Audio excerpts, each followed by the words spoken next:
are recording.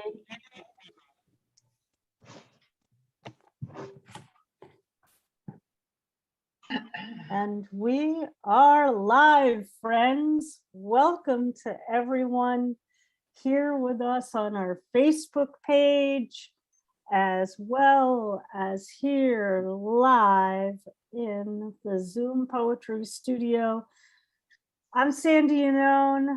I'm the author of Boats for Women, which has a very kind of wavy cover to it for today's live open mic on the theme of our Poets Focus today, waves. However, our poets who have gathered today choose to express and interpret the theme is what we'll be hearing today. 15 of randomly selected, randomly arrived, randomly signed up poets will be each reading for 5 minutes a piece. And if we can, we'll get to some poets on the waiting list for the open mic for this 90-minute around extravaganza on the theme, as I mentioned today, of waves. We've already got the list. We've already done our sound check. We are ready to go. We will, if you are interested in getting on the waiting list to read a poem, feel free to personal message Kim Parsons, who will take that, and we'll see how many folks we can get on to read today. Again, I want to thank everyone for joining us here on this Sunday afternoon, evening, and for some folks on the call here today, it's already Monday. We have an incredible 15 poets joining us for our reading this afternoon, and I'm going to go right to our first reader. They'll share their name and they'll tell you where they're joining us from, and you'll get to hear this incredible swirl of words about waves. First on the open mic is Thomas A. Thomas. Thank you, Sandy and all. Coming to you from Olympia, Washington on Squaxin land. And I'm just going to read one old one that happens to begin and end with waves, and leave space for more readers at the end. This is called An Old Question. Is this the moment I can begin to describe a moment under October sky in August? Or need I tell you I dreamed erotic dreams of body surfing on clear blue-green waves and found that one curve that led to the shore? And what of the dead dog yesterday in its black plastic bag on the rainy walk? Is that a part of this? Are you interested? I am sitting under this October sky in early August, leaning against the brick west wall of some building next to this parking lot, facing a late afternoon sun. The shadows are sharp and dense as in winter. I begin, moss-mocked leaf flight, tumbling brownly down through shadow and sunlight toward the woods floor as quick crickets slowed toward sunset. No, I am sitting in this parking lot, which suits my mood, under an October sky on this sunny day in August. A black pebble lies, barely visible, like a heart in the shadow of a white stone. Blue-green waves collapse toward this shore in a moment of shadow watching on a cool August day. I scratch my head, as does the dragonfly on my shoulder, in this warmth where there is no pause. Thank you. Oh,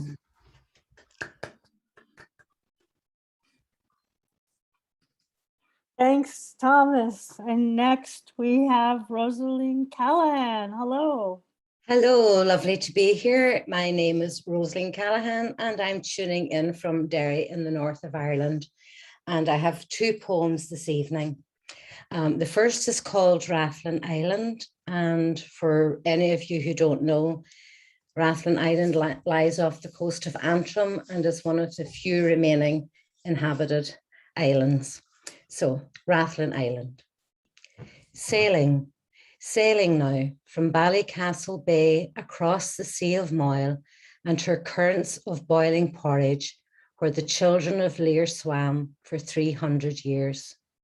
Sweeping over mermaids and shipwrecks, past the turbulent whirlpool swallow of the sea to Rathlin Island, like an upside-down boot, no more than 4 miles in width, steeped in history, marinated in mystery and myth.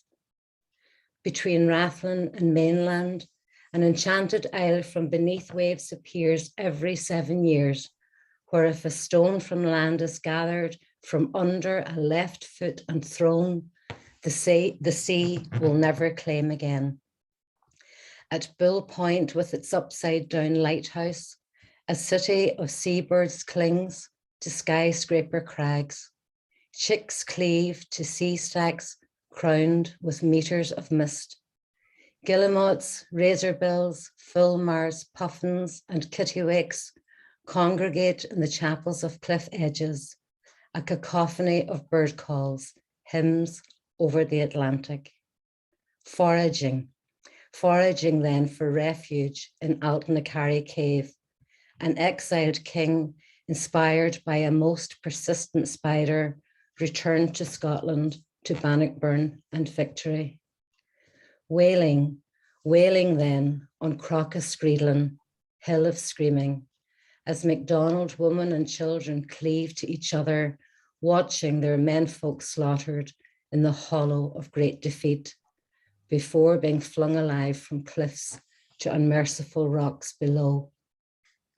Flying now are peregrine falcons and a pair of great skua over fields embroidered with standing stones, adorned by handcrafted stone walls, where the nimblest fairies in Ireland dance on the round stone pillars, as inquisitive blue-eyed seals bask at Usher Point, and the golden hairs of Runaville prance on carpets of rare pink and purple orchids. Sailing then from Church Bay, where 500 souls compelled by great hunger walked onto ships of hope, eyes cast back to flocked islanders waving farewells as the masts sailed inexorably towards and then over heart's horizon to lands where dreams turned upside down, to absence, longing, fresh hardships, and sickness for home. On the culled island, all that's left of them is a commemorative stone. Thank you. And the next one is Communion. And this one was written last year for the time that was in it. And I was delighted and thrilled that this was included in the anthology last year for the Seamus Heaney Award for New Writing. So it's called Communion. Places of worship stand bereft, naked without the clothing of their congregations. Cathedrals, churches, chapels, temples, meeting houses, masjids, and mosques are all empty. Lone priests celebrate Mass, offering a solitary communion to hymns of whispering dust. Bells are silenced, humbled by the benediction of the silent streets as the people stay home to protect each other. In Ireland, the chapels have been empty before, pilgrim paths overgrown without the feet of the faithful to tend them, and their dead buried without custom. The mass rocks are still standing. The wildflowers are still blooming. The ocean still crashes at the feet of Slave League, and its waves continue to make sacred communion with our shores. Thank you.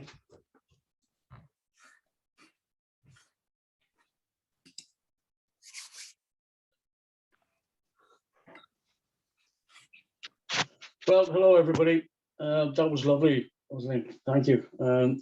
Two short poems for you tonight. Shouldn't take up the 5 minutes, so I'll kick on. First one's called Wave. It approaches, that triggering time. Breath shortens, heartbeat quickens. Blood pulses in the ears. There is no good time, proper time, convenient time, planned time for this. Down deep I plunge, the waves' weight overwhelms, roaring in my ears, driving me further down, towards the onrushing darkness that rises to meet me. Forcing myself to look up, I see the filtered light dancing on the wave surface, like glassy liquid droplets of the sun reflected and refracted, a myriad of colours bowed by the rain. Like silver salmon sparkling in their spawning time, the life force surges and drives me upwards. I am not in control of this. The wave carries me, tossing and tumbling like silica, silted, shifting sand rising up, suspended in a sandy cloud over the ocean floor. My emotions boil and spill, bubbling up like hot milk over a heated pan's lip. Breaking the surface, my spirit and body gulps the air in hungry grasps and stretches for the sun's embrace. I have survived the wave again until the next time. And the second one is another short poem as well. I hope you like it. It's called The Ninth Wave. It's based around the first poet to the first poem composed in Ireland. And this one's called The Ninth Wave. On this island, whose forest and woodland was laid low at the will of the stranger, we still have a common story here of a land of ever winter as known to the Roman tongue. 9 waves to the shoreline, Amergin, Songfather, son of Milid, carried on the 9th wave, stood upon the sacred ground of Ireland and sang the first song of invocation there. Now we must answer that ancient song that sings within our memory and land imagination upon the sands of another uncharted shore of the mind's eye, discovering new songs to sing old words, rhyming the past with the present. The circle remains unbroken, the old reborn anew, again and again with each new surging 9th wave upon the shore. That's it, my friends. Back to you all. Thank you for listening. Thank you so much, Cathal. So great to, I had a feeling that the folks from Ireland would come out tonight on this theme in particular. And no one is disappointing. No one is disappointing. Thank you. Next, we have Rachel Gomez. Hello, everybody. Can you hear me? So this one is on theme, but slightly off theme. I was thinking of the waves of grief that come over so many of us when we read the news lately, and particularly looking at gender-based violence.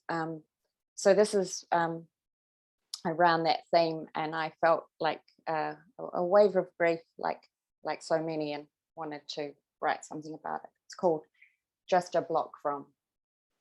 Another woman plucked off the street, dragged by the hair till blue of feet, wings clipped, wolf meets frock, just a block from safety. Here lies another, parents called her Gracie. Just a block from safety, we'll gather to make daisy chains. Some will pray, plaster your portraits on walls in a subway. Pick your mama up off of the parquet, for even in this grey upon grey, She leaves a porch light on for the fireflies to carry you home. Pepito should have been carefree to roam, killed by bow, a death in slow motion, a police cam show. Lena was wearing a purple top, said the cop, a daily walk beneath treetops. Bus stop, lunch got stop, a skip, a hop, just drop, please stop. The defense asks, were you, madam, wearing that top? What vibe did you give off? F off. Prince Andrew rubs his shoulder, just dusting Virginia off. No recollection, said the toff. Andy doesn't sweat it, too well off. It is not a rhetorical question when women ask, where does the buck stop?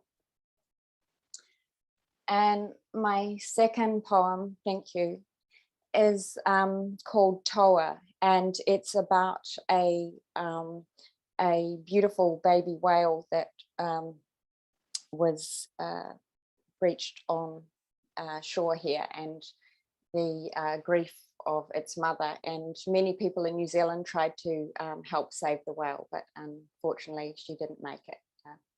And it was named collectively by the New Zealand people here as Toa. Somewhere a mother wails, holds her breath, grieves for clarity, nothing being black and white. Her baby lies waiting in the way surfers wait, suspended in time, lingering to ride that perfect wave. Memories echo, remnants of yesterday, floating on today's uneven tide. The depths of grief, black and white as love, blue for one another. Thank you.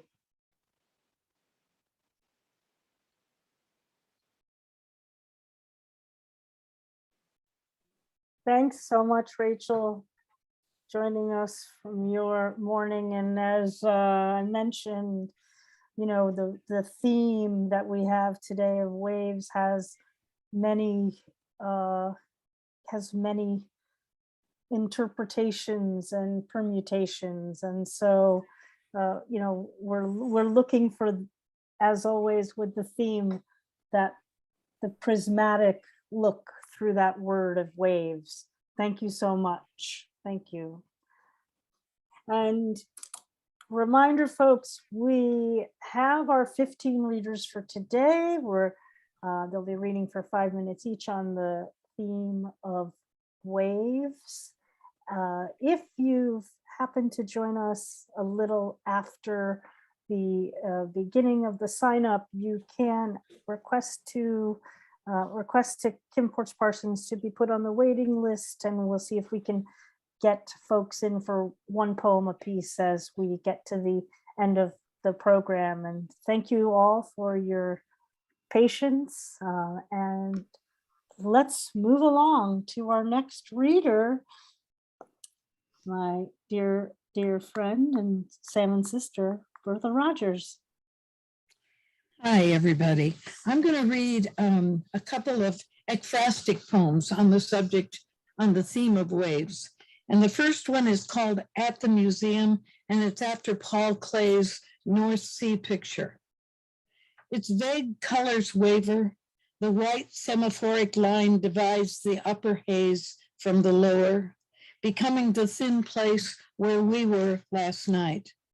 The line dashes across and forsakes the surface, drawing itself between my eyes, a magical delineation projected on my skull's walls, a perfectly focused line. We lie there on edge. The line lifts, carries our bodies into my other eye. Your words ride the faint watercolor, sail its broken, roaring horizon, reach my ear. They join my speaking in a pounding call, an SOS from the North Sea. And the second is actually a 3-part poem based on 3 Gauguin paintings. The first one is called The Breton Boy. Their exposed parts are crimson from laboring under the sun, bending over ripe fields, guiding their cattle from farmyards to rock-strewn pastures. They keep the rest decently clad, unless convinced, like this peasant boy, to model for Gauguin. His face and hands are burned red, but his unclothed body looks like a pale, drowned corpse washed up on Brittany's shore. The second one is Ondine, the woman in the waves. The woman is swimming and hoping, facing the surging white caps, her body glowing old against the green wall of the sea. Thrown into the water, the changeling struggles, her heavy red hair holding her down, her hands screaming when her mouth cannot. At last, conniving to entice her seafaring children to torturous shores, she embraces her gasping death. And the third one is called At the Top of the Cliff. Placidly, the cow grazes near the edge of the perilous cliff, her incisors grinding, her jaws sliding from side to side. The ocean rises like a fever on the black rock. Water splashes, batters the receding stone. Still, she chews her cud. Even when the small boat crashes, the cow will stand above the noise. She will ignore the breaking bow, the splintering mast, the doll bodies torn from the decks. She will not listen to their drowning shrieks as they sail through the evening air back to their savage mother.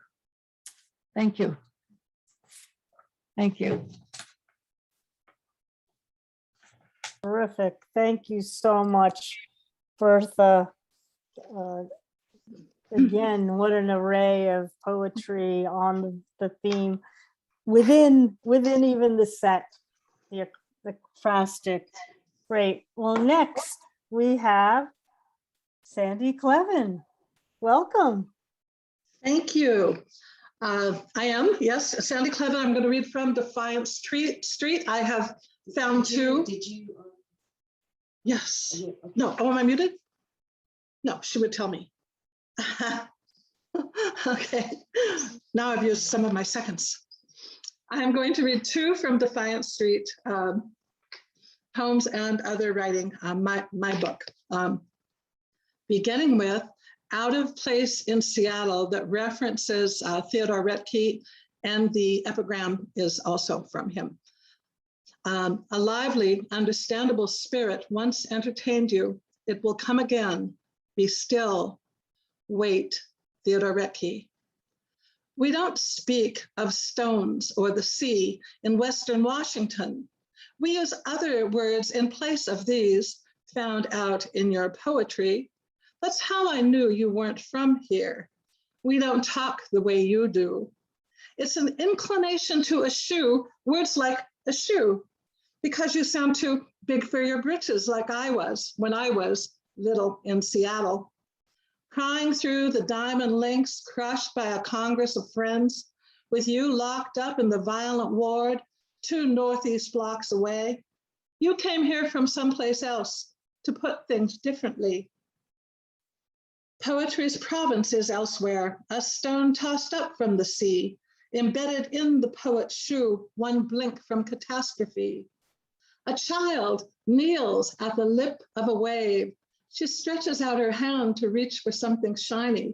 You know what she wants, drawing under weighty water. Walk weary to the beachhead, waiting till she follows. We walk the weary beaches till clamshells leave half moons on our soles. Then you say, stop now, Sandy. You have more than you can use. Let's go home. The sun goes down on Puget Sound. The sea is far from here in Saginaw. You still don't talk like me. Paid up.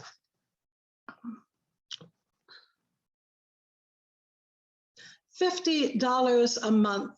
Back then, it was a lot of money. when added to base pay to be sent home to wife and baby boy. So Wayne Gross Klevin joined the paratroopers, even though he was afraid of heights and dying to get back home, to sway under silk canopy over Pacific waves to Corregidor. He made it back to wife and boy, filled it up with regular, and never talked about the war. Wayne lived to see his grandkids grown, died old at home in love. Last night, Wayne Douglas Klevin flew to Hawaii with his dad, who was once that soldier's baby boy. Tomorrow, they will parasail over Pacific waves beneath a bright canopy for $37 each.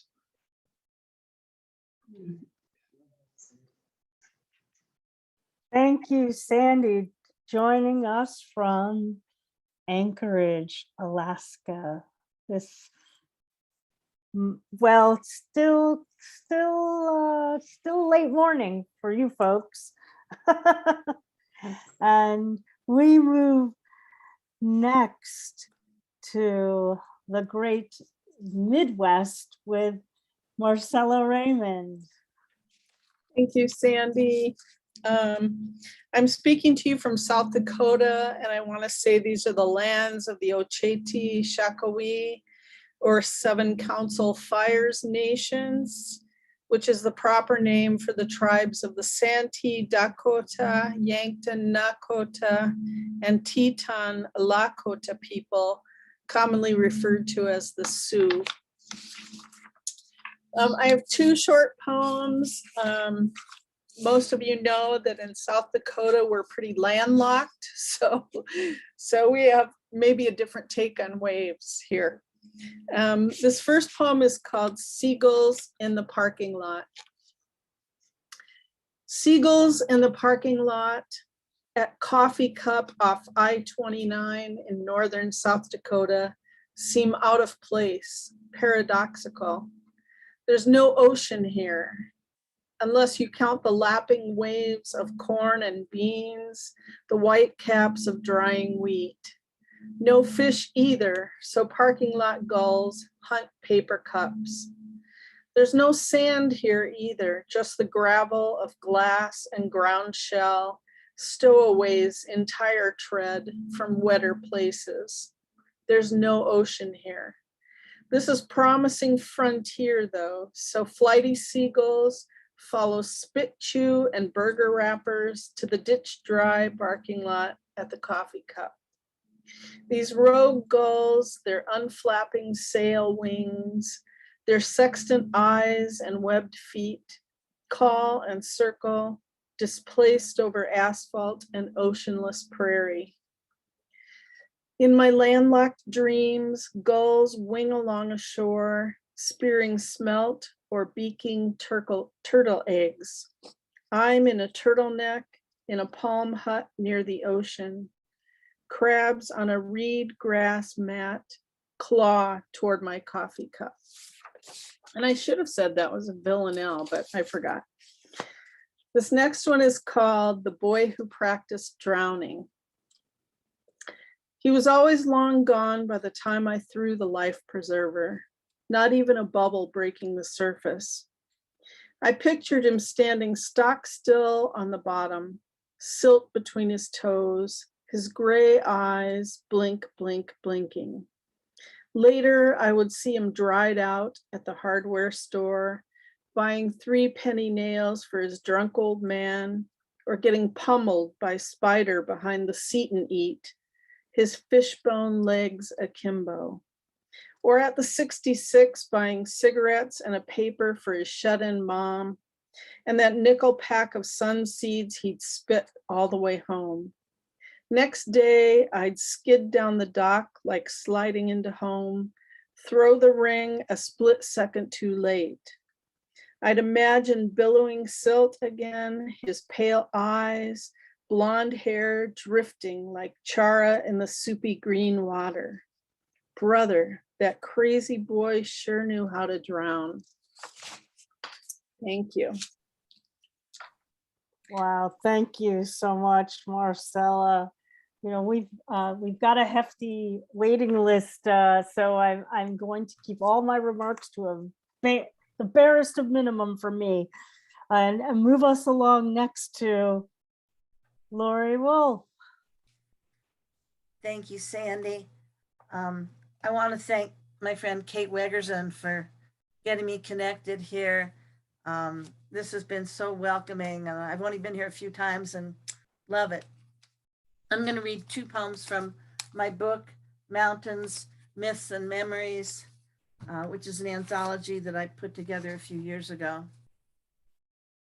The first one was a 40th anniversary poem for my husband, Creation. The epigraph is from Genesis. In the beginning, the earth was unformed and void. Creation. On the first day, I was a child playing alone in the sandbox. On the second day, I met you, and the world shifted a little. On the third, we conceived sons who were born in great waves of wonder. On the fourth, they grew tall and waved goodbye as they left for college and the world.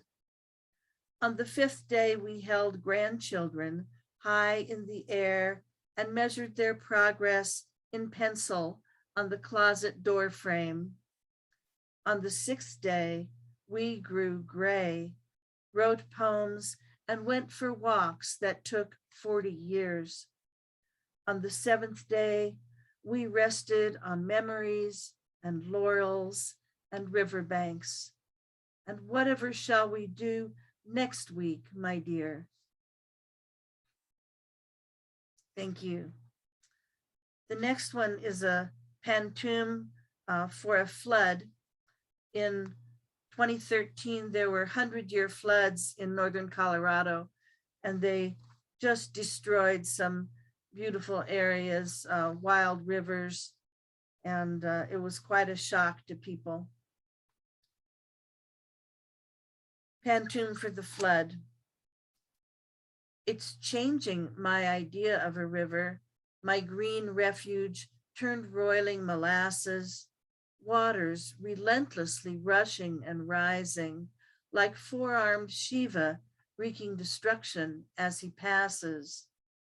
My green refuge now roiling molasses. Strange how mud makes everything clear, like Shiva destroying and cleansing as he passes those things and places I once held dear. Strange how mud makes everything clear, making all this baggage unimportant, when things and places I once held dear can change and vanish in an instant, making all this baggage unimportant. I should have cleared this place out years ago. Life can change and vanish in an instant, but it's people and memories you never let go. I should have cleared out years ago, before waters came relentlessly rushing and rising. Now, watching my history vanish in an instant is changing my idea of a river. And if I've got time to read a quick sonnet, Sandy? Okay, this one is based on the music and lyrics by Johnny Mercer and Harold Arlen. Come rain or come shine for Lake Loveland. The lake sprouts goslings among the rushes. Water shriven of ice rebounds and realigns. Gabbling, sun-starved children shed their macintoshes as puddle wonderful worlds fill their minds. Snow forgiven. Tulips stretch cups of red, warmed by the sudden hopeful pale sunshine. Each arcs to reach Apollo overhead, while the beach lip by spring's fine hand is lined. Reflecting a sky's embroidered cotton, the water stipples, its azure waves defined. when winter's last bitter songs forgotten, Colorado, I'm in your web entwined. Though often fooled, lulled by false spring's design, I'm gonna love you like nobody's loved you, come rain or come shine. Thank you.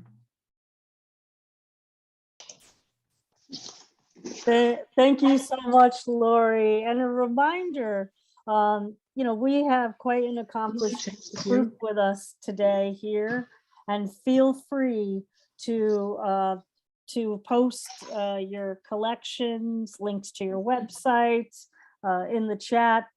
Proudly lift your books. And next, we go back to Alaska with Cynthia Steele. Welcome. Thank you. I'm going to start with waves of depression for you. That you could speak again, a Potter's Marsh poem for my therapist. Sitting in black office chairs, telling him my life events, sometimes years between visits. Cold gray obstructs the inlet and flatness takes over. A pale, dull Turnagain arm in a wind-whipped panorama is severed from glimpses of Potter Marsh itself.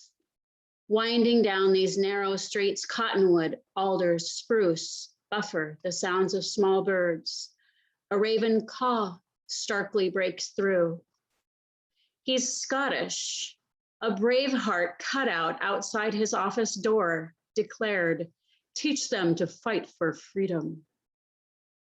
This canvas so blank, cool air catches in the throat. As Arctic air mass settles, January sea ice growth speeds up, then fluctuates.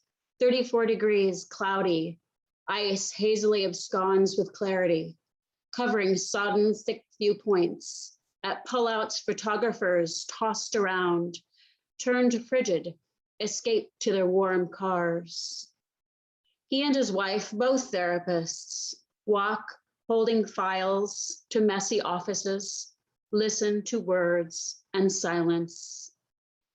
Birds leave, trees falter, lurching mid-flight over dirt roads with trees cut away, fluttering, faltering, lilting off kilter, leaning into a wind that picks them up like a swift, large hand guiding their movements, the smaller of 20-something species that remain in the frosty air. Of summer's countless bird groups, cackle calls from behind trees. Walking beside, he told errant quotes, made people laugh to aid in the process of finding ways through life's storms. Metal signs resist sideways winds. Cars pulling over take the ditch. People play looky-loo, help others, take safety breaks in these dangerous moments before whiteness also falls. People say when it's rainy snow owl white outside, isn't it beautiful? Lines blur, taking clarity away. There, the tears that fell, the silly jokes that failed, the statues of Ludwig, his cryptic scribbled writing. We see nothing, no grounding, no tangible things, no streets, highways that slush pull trucks off into ditches, soft shoulders. I fear I'll never come up for air. I feel so subsumed. But yes, when the snow falls in slops, sliding off overfull trees and branches spring up in response, it is beautiful. Always a warm, distant friend. Radiation racked baritone to gravel voice. Cancer took his healthy paunch. I languidly walk my dogs, pulling a hopeful blue sled. Looking around, I can't see. Damn, I need landmarks. When I cannot see beyond myself, things turn too cloudy. Conversations with this warm, well-worn, scribbling man always helped me find the sun. And then one more, if I have time, is tremolo. Tremolo is in Cirque. Golden loons, rainbow trout, dark strands of hair refract like glass on a lake. Shattered images, a body floating vertically, standing underwater, where your eyes cloud over, your arms reach out to me. This is not Ophelia's shallow pool. This lake is deep, 5 miles long, yet no one rescued you because you are invisible beneath the surface like golden plover on land. Hundreds of cabins lay vacant in autumn near the lake's surface. You called to me, I'd just seen you. What was real is a dream. Voice echoes from a machine. I never pushed play, never heard your voice until your body lay stowed away. Horizontal in the Aurora Cemetery, we'd packed inside a tiny white church where your brother and friends hoisted you up, carried you down the corridor. Must have been 100 of us inside that church. Call me, you said. Your arms float inert without force. My short eyelashes flutter in the brownish water. I see the boat from the wrong angle atop the lake and think there is nothing wrong with the boat. It took on no water and yet my ears won't pop. I'm glad I'm underwater. I glance up at the boat's paint, light blue worn through in patches, old but intact. Why 2 men barely out of high school abandoned a boat in need of nothing save a little paint, we'll never know, nor why John swam while you drowned. When I close my eyes, murky, tepid lake water and you stand frozen in time. For 10 years, I could never go anywhere near that foreboding lake. Did you suddenly breathe in the water like air? You can't see me, but my hazel eyes still plead. Stretching within inches, trying not to lurch awake, my dream world melds with the real. All day, pinpricks. Into my ears, the sounds of the tremolo, the common loon's insane laughter. Thank you so much, Cynthia Steele. I just have to say, as you read that, like a little bird landed right on my windowsill, right beside me, just as you mentioned the bird. It's unbelievable. It keeps coming there. If I could turn the thing, I'd show you all, but we must press on. We're halfway through today's Poets Focus on Waves with our featured readers, up to 5 minutes apiece. And we are optimistic to get to at least a few of you on the open mic. So let us wave along to our next reader, Matt Mooney. Yes, Sandy, here I come. I've taken from two different books. The first one is from the Singing Woods. It's an old poems, a number of years, 2017. The Orphans of Aleppo. I dreamt of little children, of refugees from Syria, abandoned and bombed out, crawling in a quest for families they lost, like newly weaned lambs, survivors of lethal waves in overcrowded dinghies. After the human chaos, then the frozen fear following urban air raids of those left alive in honeycombs of horror. And now they seek a lap to lie on after all the miles. The Orphans of Aleppo. And this one is from my, thank you. This one is from my new book, Steering by the Stars. And the title of the poem is An Ascension. just to see my daughter stepping down to the sea this evening in worsening winter weather is sending a shiver through me. And in the failing light, I track her from the car's comfort zone as she treads her way warily into the deepening tidal swell. Soon head on, head down, diving low into a wave gathering speed.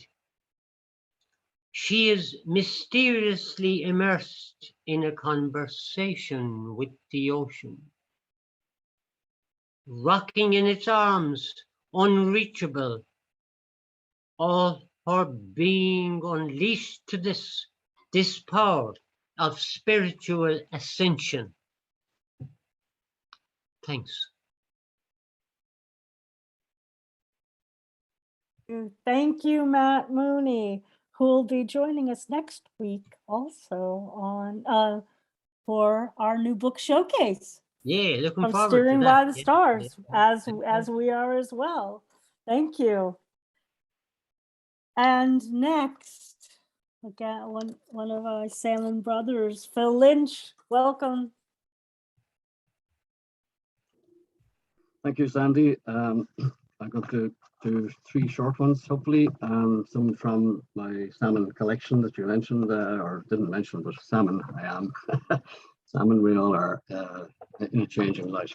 Anyway, this first one, I wrote it about 8 or 9 years ago, and it was a commentary about emigration at the time, of which we had a lot of from this island then.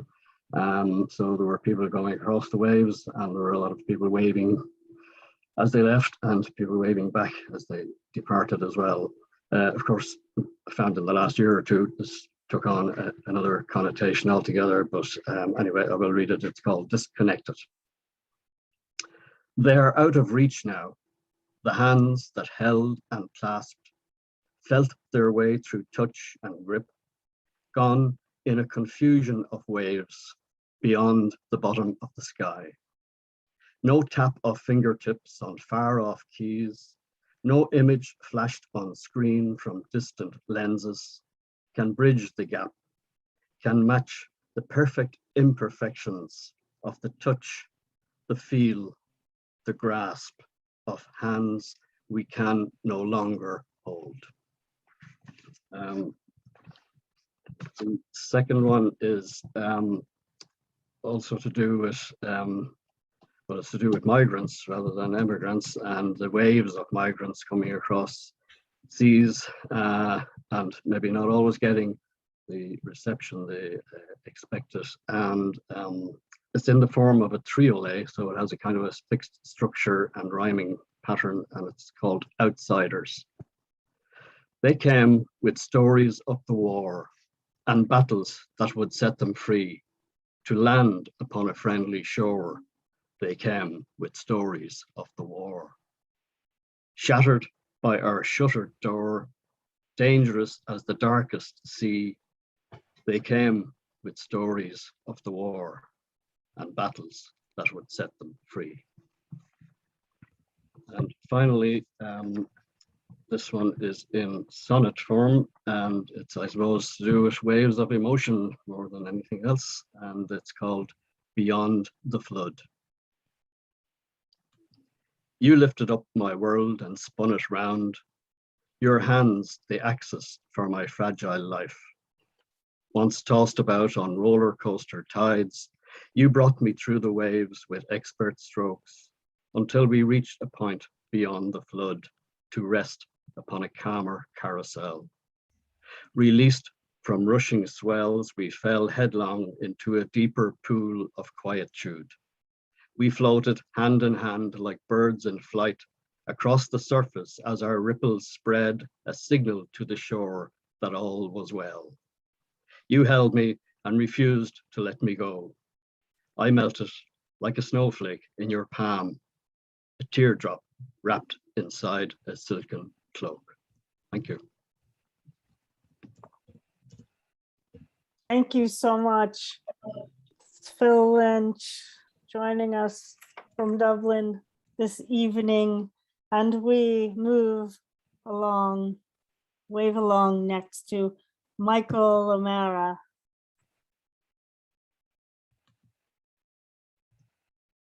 Oh, this is a strange piece called Reunion at Beckett's Beach.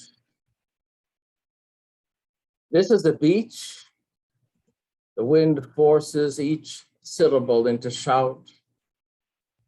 This was a beach.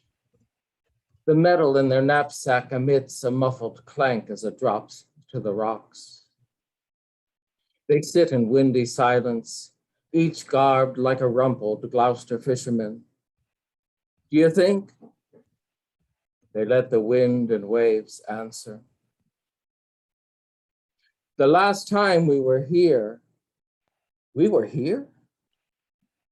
The last time we were here, the sea took everything. We were here. What a sentimental bunch. Not polite to talk with your heart full, he quotes. Eyes closed and slightly shaking faces, nearly relaxed toward symmetry. A figure approaches, waving, agitated, not hello, but go back, come back, danger, Will Robinson, shouts, eaten by the wind. Whir and roar, the storm continues, whir and roar. They both wave that royals on parade screwing in a light bulb wave. And the figure switches to a heck with you, head shaking, hands shrugging in the air wave, and saunters, yes, saunters off. Have we cataloged waves? Still shouting. He was damn near a tsunami. The wind interjects into the conversation. Emphatically, the ocean replies. I don't know. What? His face asks. If they will. He shakes and nods in non-committal awe. Blood only tugs so hard. By now, wet eyes could easily be the wind. Your Warftenheimers, and it's any stranger's guess. Safe word, trigger word, fighting word, pet name, Gesundheit. Eyes roll, head to the side, half tisk, half sigh. Arms folded in a searching look out to sea. Then as quietly as the wind allows, you're Warfen. You had too many consonants. I didn't know that was possible in German. Ich bin ein Dumbass. Dummkopf, Egypt. The next feeder band takes longer to pass. They latch on to each other as though it matters. Had to be today. Of course. They're not coming. The wind seems to agree. It's time. One holds the urn as the other unscrews the lid. Together they lift it overhead the way a priest lifts a chalice. The wind's vortex sucks the contents out and scours the vessel clean. One drops and stomps the emptied receptacle with his boot and nearly flattens it. They each take large rocks and together beat the metal into the rock face until it is one with the rock face in the shape of a crude Bronze Age mask. If they come, they'll know. They hug for a moment, half lumber, half kite back to their cars. One leaves straight away. The other waits until the rear red lights recede, then tilts like a mime back toward the waves.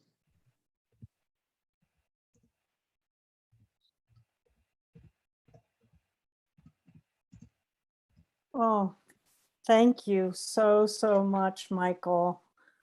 Oh, so many waves. I'm glad my mom was here, born in Gloucester,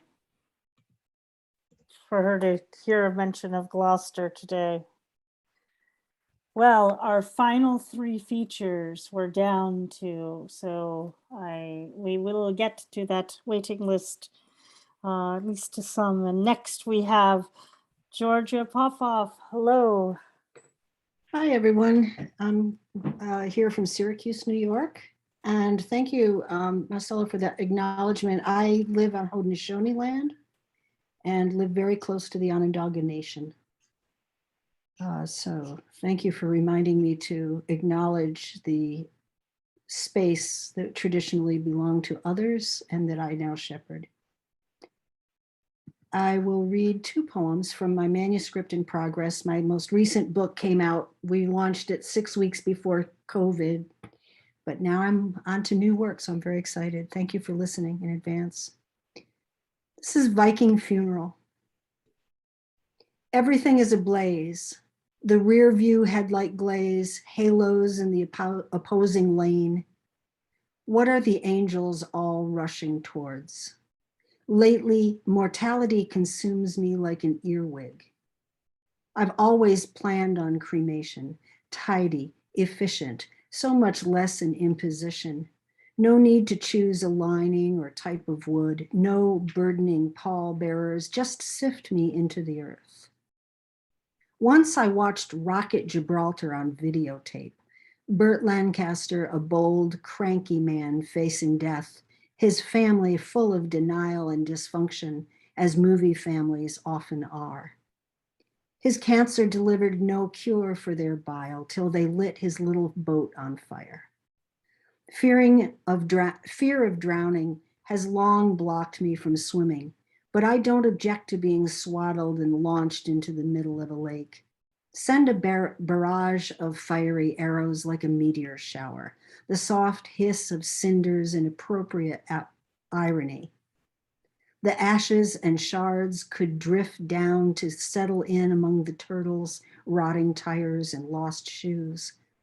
It seems a fitting tribute to be cast off in flames, or chanted deeper into the Dharma with a fish drum beating like a grieving heart. Or maybe another case of spontaneous combustion flaring from the National Enquirer in the checkout aisle at the grocery store.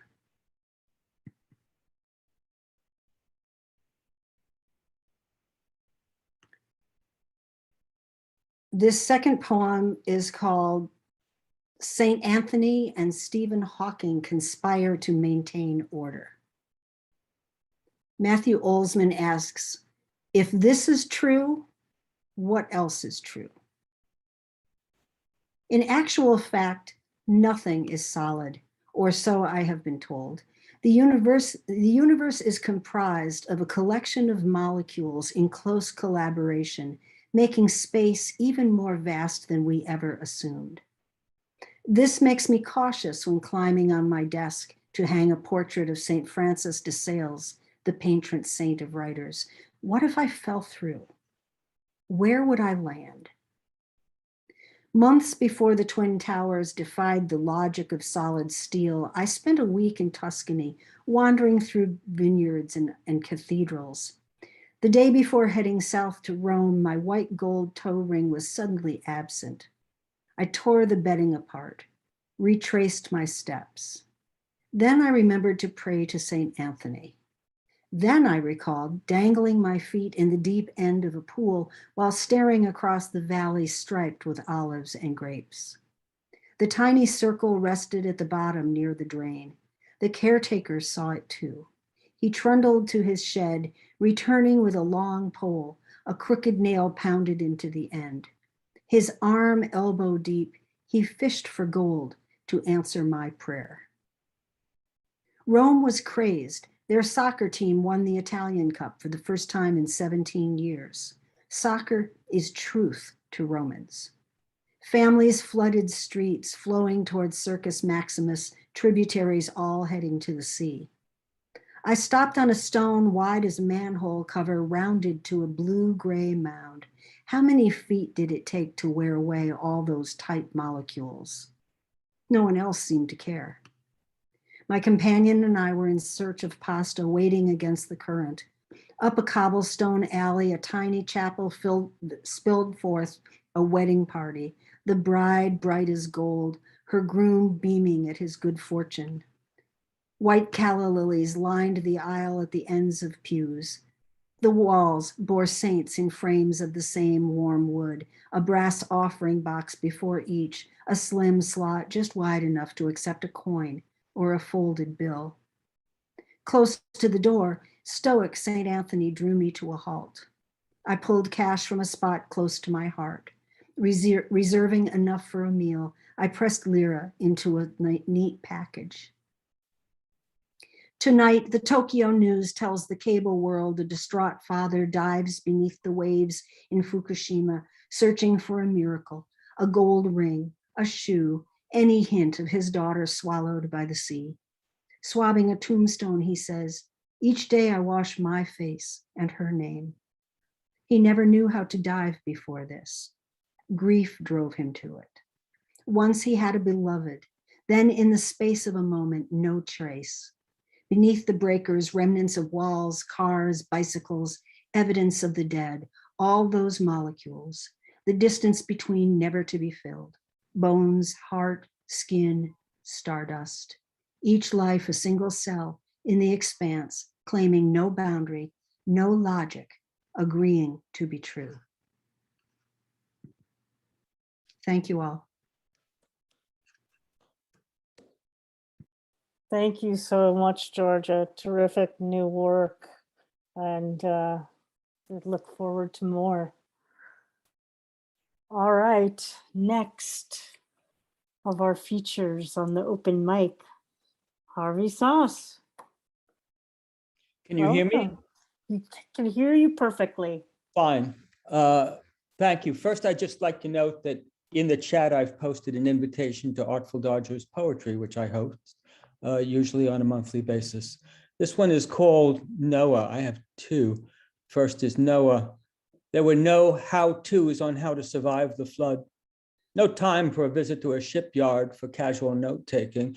No instruction booklet or manual accompanied God's command to build an ark, whatever an ark was, the or else implicit in it.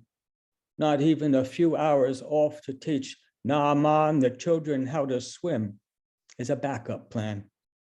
If asked his opinion, he wasn't.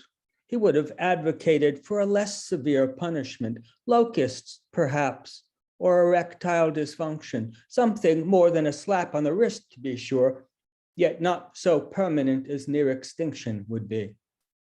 If prayer is God's food, wouldn't he himself starve if there was no one left to daven apart from Noah and his brood?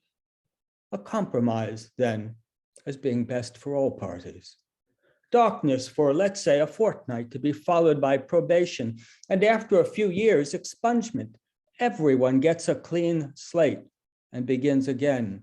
His prayed-for counteroffer, something plaguey but endurable. Lay lawyering for his species. A religious education hadn't prepared him for this, to be God's Mr. Fix-It. How his wife had laughed to her parents that her Noah, God bless him, couldn't fill a hole in the ground if you gave him a shovel. Save the world, indeed. Her remembered smirk when the subject of shipbuilding came up, giving rise to shameful thoughts of leaving her behind. Cracks in solidarity he puttied over, desirous of maintaining a mother for his children, Shem, Ham, and Japheth, the post-flood nuclearity of his family. Sorry, in-laws, no place for you on board. He wasn't the first Yahweh interviewed for the job. There had been that fellow across the street, better get used to employing the past tense, whom God had briefly considered appointing in his stead. Jehoshaphat, the beekeeper, a shmagagi who couldn't hold his water or his wine, who would have blurted out God's plan and caused a panic, a rush, towards further idolatry, keening, why have you abandoned us, O Lord? Noah, born under a Death Star, seemed to have been made for the ark, able to keep his mouth shut about having suffered from seasickness, his prior lack of ocean-going experience, about never having waded in above his knees, misdirecting inquisitors by characterizing his woodwork as that of a hobbyist, perfectly suited to a straw man captaincy, given to understand in the form of a persimmon seated with management's assurances that these waters once loosed wouldn't rise high enough to swallow all the arable land, a vineyard on the summit of Mount Ararat, for instance. Who was he then to question Elohim's intentions, the Lord's megaphonic halloo of do-overs, or to exult to passing neighbors, I've got an ark and you don't? Who was he or any of us to question the God of the chosen's choice of drowning en masse over rehabilitation? No righteous kvetcher, cautious by nature, would dare to term it peak, or suggest to those more angelic than himself the utility of water wings. Approaching the appointed hour, clouds prepared their drenchiest plague impressions, the first few drops of which idolaters shrugged off as incidental contact. With no thought of this being an existential moment, you can't walk back. According to celebrity idols, worshipped for their good looks, nothing had changed. As it wasn't a work day, nor one remarked in the Jewish calendar as a day of eternal rest. Not even yenters were heard to complain. Mensches, being mensches, counted on a further lifetime of good deeds, with only Noah and his family glancing up, frequently, stealthily, for any sign of rain. I'll just do that.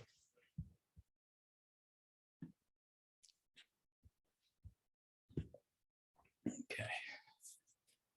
Thank you so much, Harvey. And folks, please do check out the Artful Dodger Poetry series. And Harvey has put in the chat information for how to attend.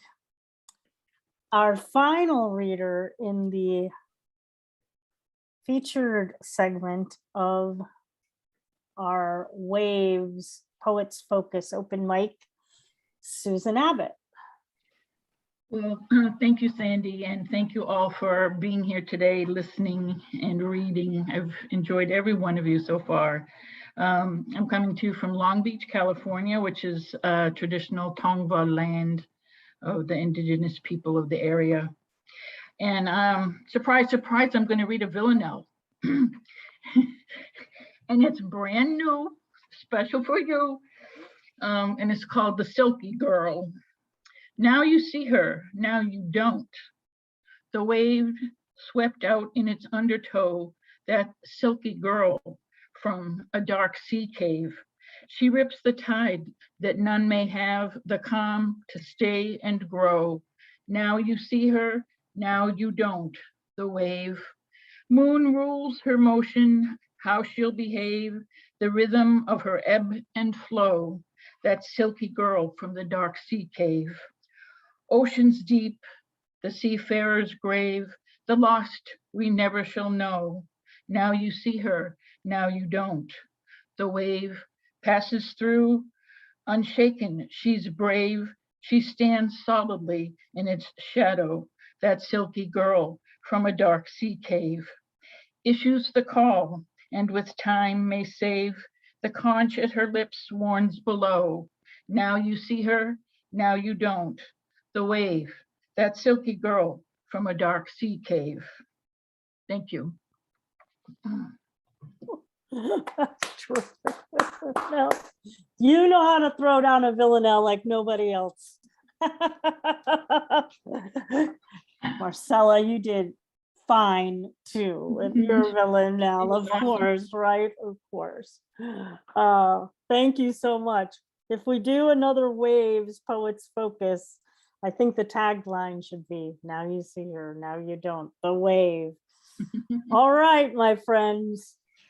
Thanks to our 15 features, leaving us 20 minutes in the waiting list.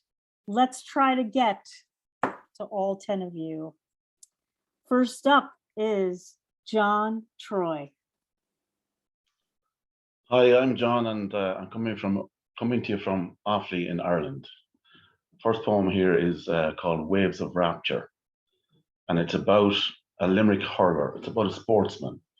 I'm not sure if you're all fully au fait with the game of hurling, but it's like hockey, only more dangerous.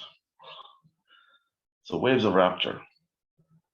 With balance of a bolting ballerina and skating stoles that scarcely touch the ground, as spellbound thousands marvel in Drumcondra, your silken hands spin silence into sound. Arjuna's archer's eye was hardly sharper than your assassin's ash-stick accuracy, and like Geronimo you stood as leader, faced down great odds in grave adversity. With one wave of your wizard's wand you're weaving a web of weird and wonderful allure, and merest mortals can't prevent you thieving the childhood dreams of men consumed with fire. Evasive as the wind, no one can catch you, drifting, gliding, ghosting like the moon. There's not a hurler on the pitch to match you. It's like as if you're out there on your own. In vain, great minds move mountains to confound you. Oblivious to silencers, you sing. You are, I say, as games revolve around you, the king of all kingmakers in the ring. As ginger flashes, you move all, propelling your own to heaven as foes are cast to hell. A seismic new groundswell of green is welling. Humanity hails him from Patrick's Well. The next one is John, I'm just sorry. Oh, sorry. I'm trying to get to everybody on the waiting list, so it's just one poem off the waiting list okay. for today. Thanks very but much. Thank you so much. Come on back. Okay. Read again. Beautiful.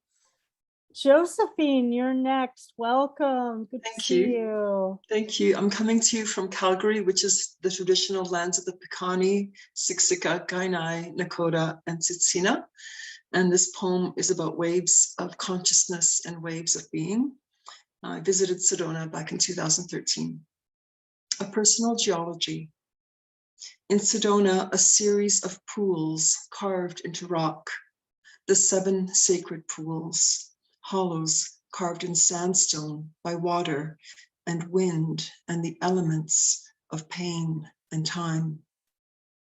Red rock worn thin, layer after layer, dissolution, deeper and deeper past pockets of quartz, which despite beauty, despite strength, was no longer able to resist. Exposed, eroded beyond redemption, these gouges lay bare until rains returned to desert land, found a dwelling place within shallow pools, which had once echoed so loudly of loss.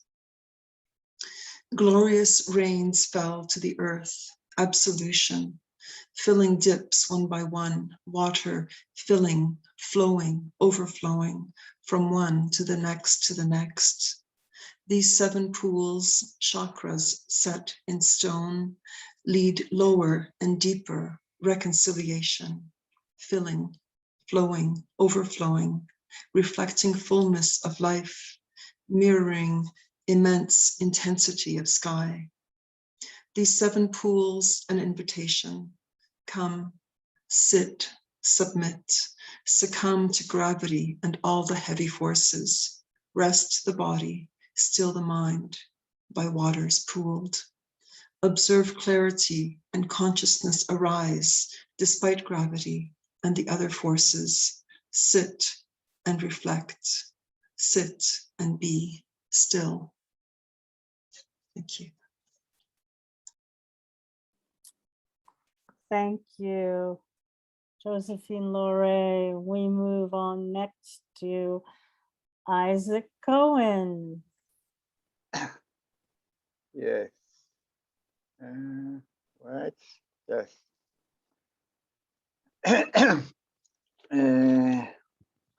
Thank you, Sandra. And thank you, all my friends. Isaac Cohen, Israel. Wait a minute. Wait. Isaac Cohen. The gift. The little bird sent us a plume.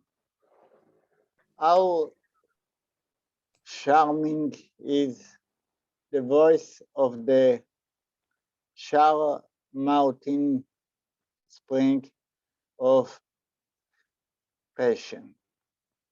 Dear bird, thank you for the gift. We fly with air to the infinity. And the second, Isaac Cohen.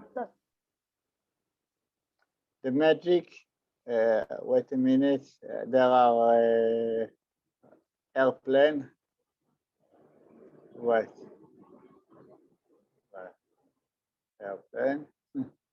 Israel. Yes. Isaac Cohen. The magic of love.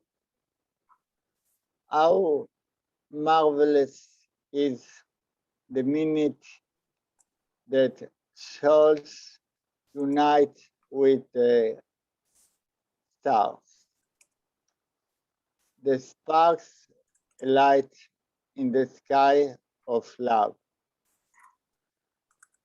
They shine couples of hearts in paradise.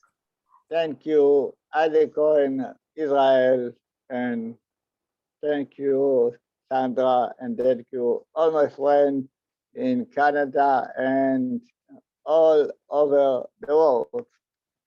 Thank you.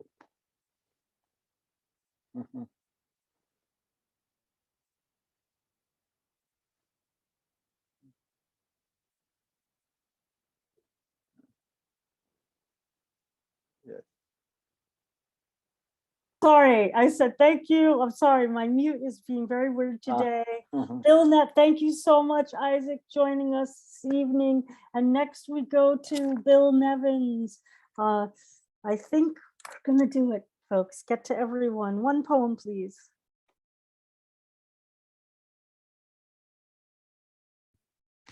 Okay, got it? Hear me?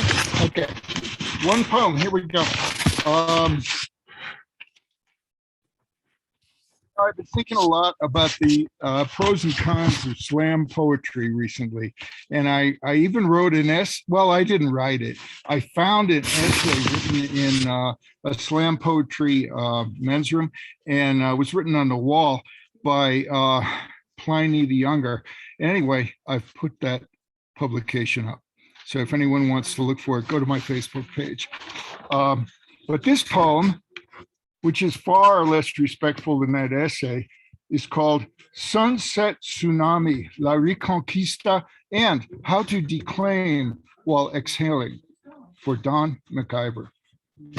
Blues, Mexican nights, shook shells on stage as paused past his unshod foot through fire, while bull snakes writhed toward touristas in the chemo theater front row who heard rattlers, leapt back, tittering, lived to tell the folks back home terrifying tales of the wild Southwest. But when Mark Smith followed up that act with one king-held bastard of a Chicago construction workers slammer, nobody yelled, "So what?" And Mark seemed to like that and started cracking jokes about the ultimate hot foot. Meanwhile, Way west in a cool, starry desert night, a lonely, out-of-work tribal kid chewing peyote buttons under creator's heavens dreamed flame song. Godzilla, Skinwalker, Sea Roar, Vengeance that waved in on us, seated in Albuquerque comfort before we could applaud, before we could inhale, choked our throats, broke our palms, blackened our eyes, soaked our hearts, splintered our spines, ripped our eardrums, and washed us hopelessly, helplessly out onto desolate Central Avenue, past the El Rey, past the launch pad, past the Golden West, past the Sunshine Theater, past the Blackbird Bouvette, and way past Bert's Tiki Lounge, the Art Bar, and the Atomic Cafe with its thunder, crash, blast. Rumi, drinking in his tavern, heard it hit and quietly laughed.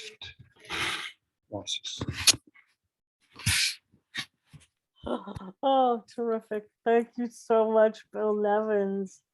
You're welcome. Oh my gosh, so great to have you here today.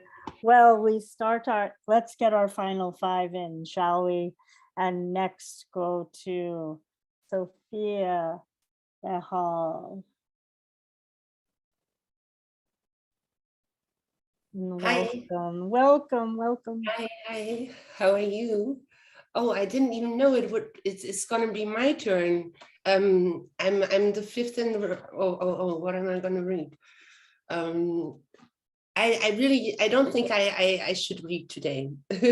I'm listening and it's just not my turn, not to the theme. I don't want to break it. No worries, no worries. We'll have you read soon. Thank you for being here. Apologies, I put you on the list. We were hopeful. Okay, Billy Brown, you're next for your one poem here on our open mic, and thank you so much for being here.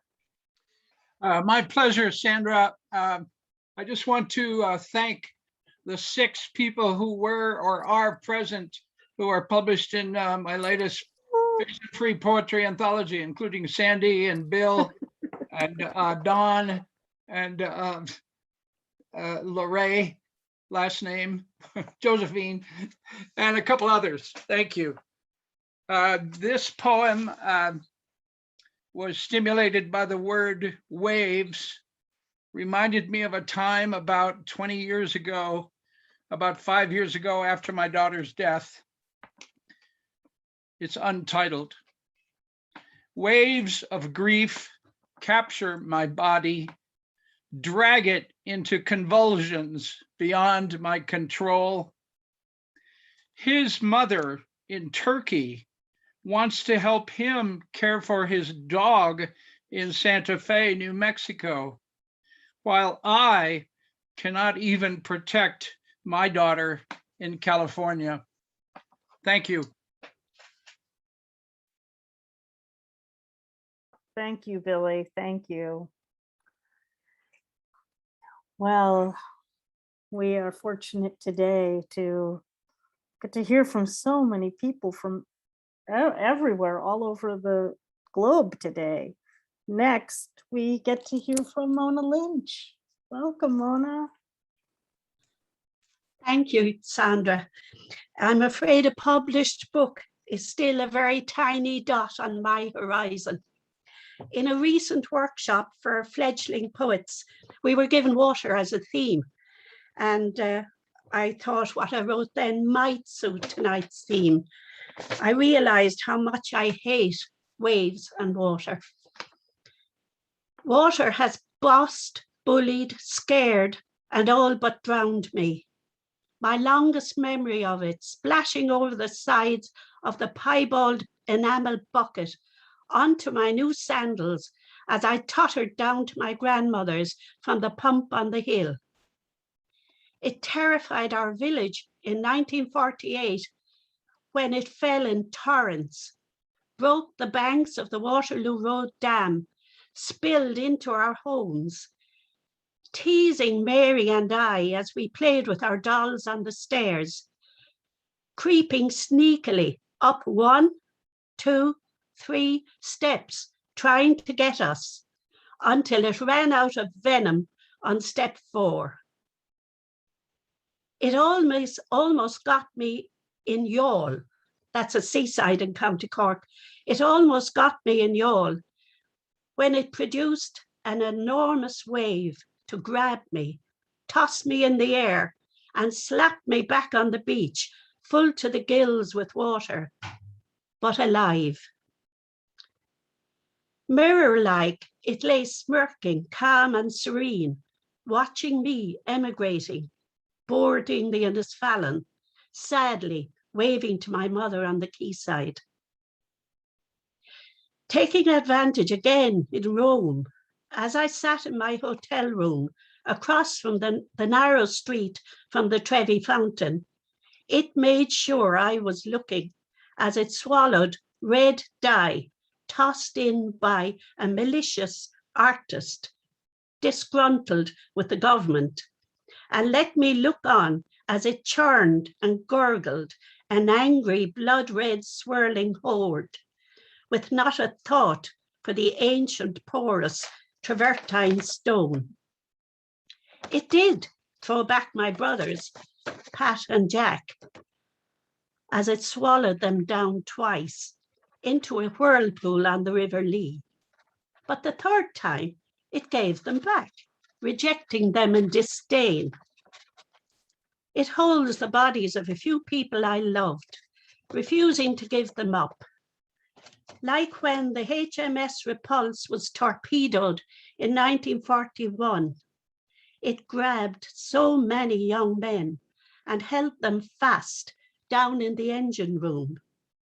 It still holds my young and handsome Uncle Thomas. But yes, it is essential for life.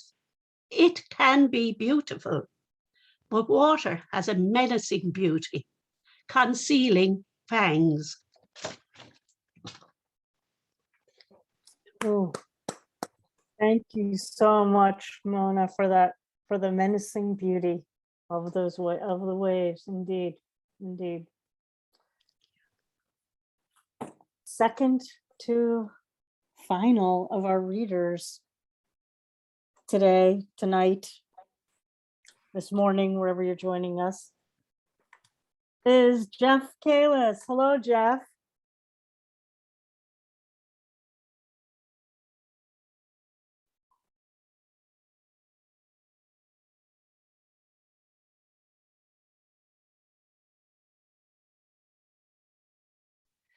I do not see that Jeff is in the room. I don't think he stayed with us, Sandy. Okay, okay. All right, thank you. Well, our final reader then today is Yeva Johnson. Thank Hi, you, Sandy. Yeva. I'm so happy to be here. I'm reading from San Francisco, which is unceded Ramaytush Ohlone lands. There is a wave in this poem, and if you listen closely, it will sound in your ears. Bringer of life, with gratitude to Otis Redding and Anastasia Renee. The daughter of these 3 powerful mothers would never lack for adventure. It was just about 9:30, and they were swimming by the luck of a ray, Iyamajah and Octavia Butler's fledgling herself when the azure waters swelled up, and their female offspring plopped on the copper sand, gasping for breath, crawling and clawing her way into the world. She was no Athena, just the child of the black Venus of Willendorf. She was no Athena, crawling and clawing her way into the world about 9:30 when she spied Octavia Butler's fledgling flirting at the water's edge with Iemanjá. She was gasping for breath and was so in awe, dipping and diving her way through the world. She was no Athena, more like a diasporic African water woman on life's adventure and the daughter of these three powerful mothers. Thank you so much.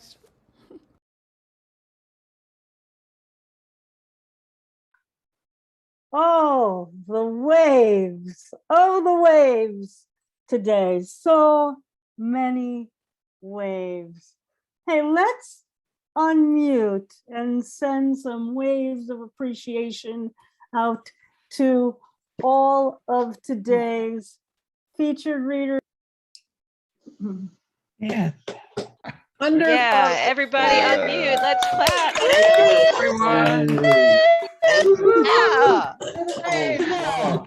Yeah. Thank you. Really great. Bravo. It's great. Wonderful. Sandy, you're muted again. I can feel the undertow. Yeah, we rode some great waves today. Yeah. Sure did. Even though I couldn't mute and unmute, that's its own wave, I suppose. Getting under the undertow.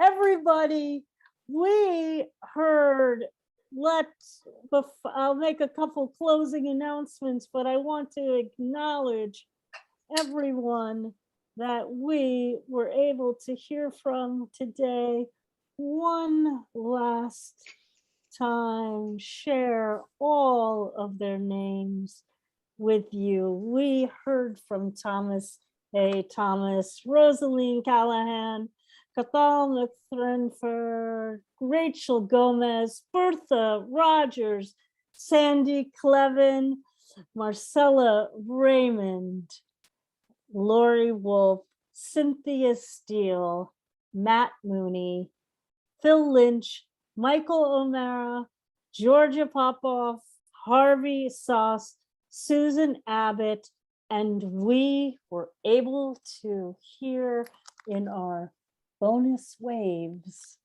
John Troy, Josephine LoRe, Isaac Cohen, Bill Nevins, Billy Brown, Mona Lynch, and we closed with Yeva Johnson. Thank you, everyone, for participating in today's Waves of Poetry, our Poets Focus here on Cultivating Voices Live Poetry.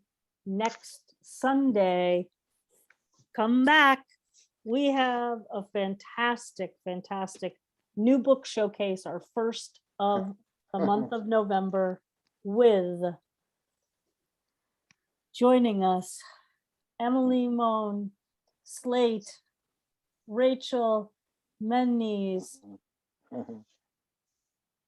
Terry Cross Davis, and Matt Mooney. Four of us will be hearing from their new books from this around the horn of the United, around the waves of the United States. Our next reading with Matt joining us, of course, over from Ireland. Thank you all for being here today. As I remind you every single week, our humanity depends on our deepest of listening to one another. And today we got to hear history, humanity, and so much more in between on this reading from the waves of consciousness, of being, and what a pleasure to hear all your interpretations of our theme for today. Well, that's it. I'm Sandy Yannone for Cultivating Voices Live Poetry. Thank you so much to Don Krieger, Kim Ports Parsons for your unwavering support. And we will see you all next week. Have a great week, friends.